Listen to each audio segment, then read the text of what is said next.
Good morning student, I am Gopi Kumar Srivastav and this is my first video of statistics measure of dispersion. Measure of dispersion जो है statistics economics का chapter है और हम लोग आज discuss करेंगे the meaning of dispersion and what are the types of dispersion and how to make questions in this chapter of dispersion, कि किस प्रकार से सबको हम लोग बनाते हैं. First we have to understand about dispersion कि आखिर डिस्पर्सन क्या है. Dispersion is the extent to which the value is in a distribution differ from the average of the distribution. यहां पे आपको कुछ भी समझ में नहीं आया होगा, बट इसको अगर हम लोग एक एग्जांपल अगर समझें तो आप बहुत जल्द समझ सकते हैं. देखिए, मान लीजिए क्लास में कुछ 5 बच्चा है और वो लोग डिफरेंट मार्क्स लाया है. टेस्ट मान लीजिए किसी प्रकार का, मान लीजिए 20 मार्क्स का टेस्ट है. किसी ने 12 लाया, किसी ने 8 लाया, किसी ने 13 लाया, किसी ने 7 लाया, किसी ने 10 लाया. इस प्रकार से 5 बच्चों ने अलग अलग मार्क्स लाया. अगर हम सबको जोड़ दें तो ये आपका 50 आ जाएगा. और इसे हम लोग समेशन एक्स बोलते हैं, जो कि मैंने सर सेंट्रल टेंडेंसी चैप्टर में बताया था. तो ये मार्क्स एक्चुअली में एक्स होता है. सबको जोड़ दे तो समेशन निकल जाएगा. समेशन मतलब सबको जोड़ के निकालना. और अगर आपको मीन निकालना है, मीन मतलब एवरेज. मीन मतलब क्या होता है? एवरेज. इसी एवरेज को हम लोग अर्थमेटिक मीन भी बोलते हैं. अर्थमेटिक मीन भी बोलते हैं. आप इसे एवरेज भी बोल सकते हैं और शॉर्ट में आप इसको मीन भी कह सकते हैं. अर्थमेटिक मीन बोलिए या फिर एवरेज बोलिए या उसका सिंबल दिखा दीजिए एक्स डेक्स है. इसका जो फॉर्मूला होता है वो समेशन एक्स बाय एन होता है. एन मतलब नंबर ऑफ स्टूडेंट. तो नंबर ऑफ स्टूडेंट हमारे पास जो नंबर ऑफ स्टूडेंट है वो हम उसे सीरियल नंबर से ध्यान देंगे. 1 2 3 4 5 स्टूडेंट है. देख सकते हैं 5 बच्चों ने अलग अलग मार्क्स लाया है. तो यहाँ पे टोटल मार्क्स जो है 50 है, तो हम 50 लिख देंगे. नंबर ऑफ स्टूडेंट जो 5 है, तो हमारा जो आंसर निकलेगा वो 10 मार्क्स निकलेगा. मतलब इस मान लीजिए क्लास में 5 बच्चा है, 5 बच्चों का ने अलग अलग मार्क्स लाया है और अगर हम उसका एवरेज निकालें तो वो हमारा 10 निकल रहा है. तो ये 10 यही बताना चाहता है कि बच्चों का जो क्लास में एवरेज है मार्क्स का वो 10 है. तो ये अर्थमेटिक मीन था. ठीक है. अर्थमेटिक मीन के बाद ही हम लोग डिस्पर्सन पढ़ते हैं. अब आखिर डिस्पर्सन क्या है उसे भी हम लोग डिस्कस करते हैं. देखिए डिस्पर्सन का क्या मतलब होता है. डिस्पर्सन का मतलब क्या होता है, जैसे कि एवरेज क्या होता है, वो एवरेज बताता है कि हर बच्चों ने 10 के आसपास मार्क्स लाया है. जैसे 10 जो मार्क्स है हमारा उसके आसपास ये कोई ज्यादा है और क्या है कम है. तो दैट इज एवरेज. एवरेज हमेशा सभी बच्चों का एक एवरेज नंबर बताता है या एवरेज मार्क्स बताता है. बट डिस्पर्सन क्या होता है ये ध्यान दीजिएगा. डिस्पर्सन का मतलब होता है हाईएस्ट. हाईएस्ट जो यहाँ पे दिख रहा है वो है हमारा 13. तो हाईएस्ट जो नंबर है वो 13 है. और लोवेस्ट नंबर की बात करें तो वो 7 है. लोवेस्ट नंबर की बात करें जो 7 है. तो डिस्पर्सन बोलता है हाईएस्ट एंड लोवेस्ट के बीच में क्या डिफरेंट है. हाईएस्ट एंड लोवेस्ट के बीच में क्या डिफरेंट है उसको वो रेंज बोलता है. क्या बोलता है? रेंज. जिसको 8 से इंडिकेट करते हैं हाईएस्ट माइनस लोवेस्ट. तो ये 13 माइनस 7 तो ये 6 आ जाएगा. तो यहाँ पे आप देख सकते हैं जो हमारा पहले जो आंसर था एवरेज का वो 10 है. अब बात का जो आंसर है वो 6 है. मतलब डिस्पर्सन सिर्फ इतना बताता है कि जो भी बच्चों ने मार्क्स लाया उसमें सबसे ज्यादा बच्चा जो लाया और जो सबसे कम लाया उसके बीच में डिफरेंट क्या है ये डिस्पर्सन बताता है. डिस्पर्सन सिर्फ और सिर्फ डिफरेंस बताता है डिस्ट्रीब्यूशन के अंतर्गत. डिस्पर्सन मतलब जो हमारे पास जो टोटल मार्क्स हैं. पर एवरेज क्या बताता है? एवरेज बताता है कि हर मार्क्स का बीच में क्या एवरेज हो सकता है, मतलब क्या मार्क्स आ सकता है. तो ये डिफरेंट होता है डिस्पर्सन में और सेंट्रल टेंडेंसी में. तो dispersion is the extent to which the value in a distribution. Distribution मतलब that is distribution differ from the average. बिल्कुल ये जो डिस्ट्रीब्यूशन है हमारा ये एवरेज से क्या होता है बिल्कुल डिफर होता है. जैसे कि आप देख सकते हैं यहाँ 6 आंसर है, यहाँ पे 10 है. तो ये दोनों डिफरेंट है. ये 10 क्या बताता है? सभी बच्चों को एवरेज बताता है. और ये 6 क्या बताता है? सिर्फ हाईएस्ट और लोवेस्ट के बीच में डिफरेंट को बताता है. तो that is different. That is also dispersion. तो डिस्पर्सन का काम है एक्सटेंड जो हाईएस्ट नंबर है जो लोवेस्ट नंबर है उन दोनों में रिलेशन बताना. That is dispersion. और डिस्पर्सन के अंदर बहुत सारे फॉर्मूला होते हैं. हम सभी फॉर्मूला को डिस्कस करेंगे एक टेबल बनाकर. ठीक है. So let's see. अब हम लोग बोर्ड पे देख सकते हैं कि मेजर्स ऑफ डिस्पर्सन का टाइप क्या होता है या उसका टेबल क्या होता है, इसका स्ट्रक्चर क्या होता है। तो आप देख सकते हैं मेजर ऑफ डिस्पर्सन में हम लोग को बेसिकली दो भागों में मेजर ऑफ डिस्पर्सन को बांटा गया है। पहला है मेजर्स ऑफ एब्सोल्यूट डिस्पर्सन, फिर दूसरा है मेजर ऑफ रिलेटिव डिस्पर्सन।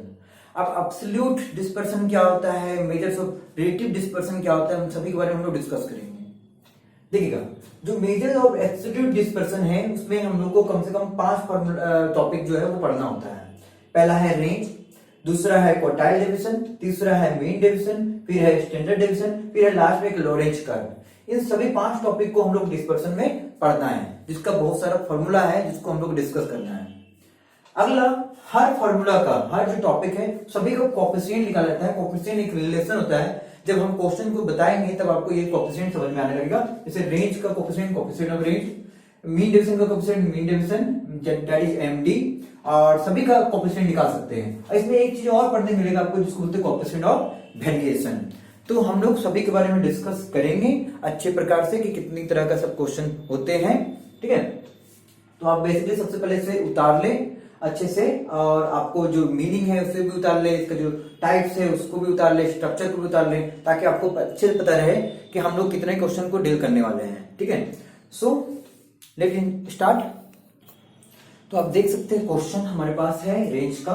तो रेंज में 3 सीरीज है, इंडिविजुअल सीरीज, डिस्क्रीट सीरीज और कंटिन्यूअस सीरीज। सबसे पहले हम लोग इसके इंडिविजुअल सीरीज को समझेंगे कि किस प्रकार से हम लोग रेंज के इंडिविजुअल सीरीज को बनाते हैं।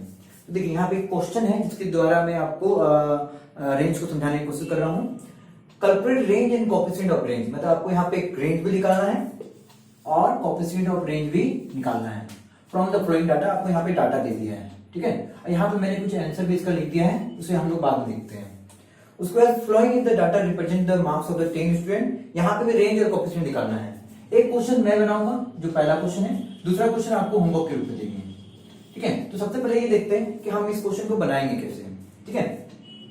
और सभी का मैंने आंसर दे दिया। यहाँ आर का मतलब रेंज होता है, सी आर का मतलब कोएफिशिएंट ऑफ रेंज होता है। तो चलिए सबसे पहले रेंज को समझते हैं कि हम लोग उसको किस प्रकार बनाते हैं, ठीक है।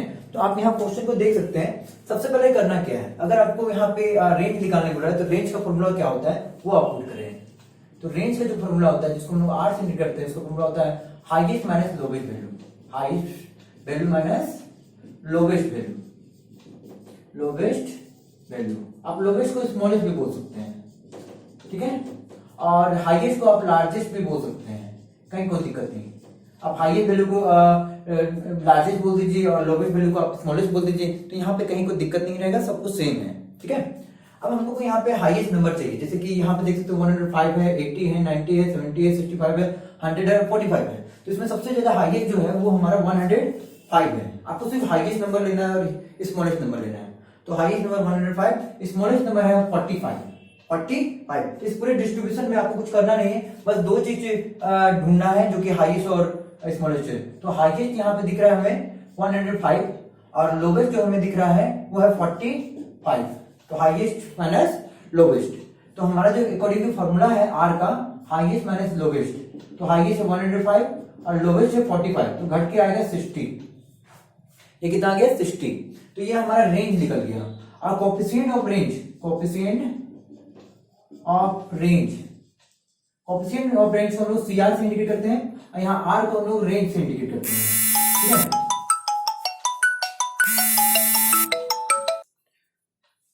तो आप देख सकते हैं यहाँ पे कि रेंज को हम लोग आर से इंडिकेट करते हैं और कोएफिशिएंट ऑफ रेंज को हम लोग सीआर से इंडिकेट करते हैं ना।